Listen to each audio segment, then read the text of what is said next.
پاکستانی صدر اعظم ته د متقي ځواب وایي نوي راغلي په کار او خبرونو پوهیږئ. دا چې نورې څه ویلي دي جزئیات همدلته وګورئ او چینل سبسکرایب کړئ. د پاکستان موقت حکومت صدر اعظم انوارالحق کاکړ چې د پوځ لخوا ټاکل شوی نو اوس د هغوی د خوشحالولو لپاره پر افغانستان بیلابیل تورونه لګوي. له یوې خوا وایي طالبانو وسلې د ټي ټي پي په لاس ورغلي او له بلې خوا وایي ټي ټي پي له افغانستانه پر موږ بریدونه کوي.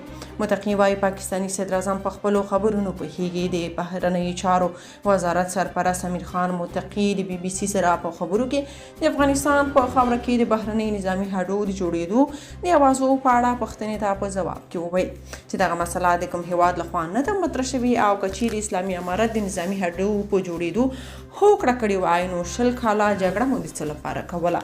د بهرنیو چارو وزارت سرپرست ټي ټي پي یا پاکستاني طالبانو ته د وسلو لیږد او ملاتړ رد کړ او ویل چې د افغانستان خاوره به نور د هیڅ هیواد پر وړاندې ونه کارول شي. هغه ویل پاکستاني صدر اعظم نوی واک ته رسېدلی دی، په کار کولو او خبرونو پوهیږي چې څه باید ووایي ځکه خو پر افغانستان بې اساسه تورونه لګوي. متقي ویل پاکستاني چارواکي د افغانستان له ملامتولو لاس واخلي او خپله د خپل هیواد امنیت ټینګ کړي. بلخوا طالبان وایي ډیموکراسي موږ نه منو، مخالفانو سره پر څه شي مذاکرات وکړو.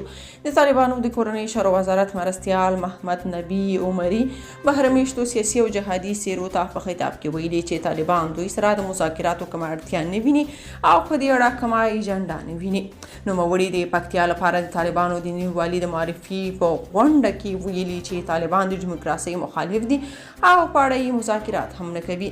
د ده په وینا نه پوهیږي چې سیاسي او جهادي سیرې د کوم ایجنډا او اړتیا له مخې طالبانو سره د مذاکراتو غوښتنه کوي. که تاسو په دې اړه څه نظر لرئ په کومنټ کې شریک او چینل سبسکرایب کړئ.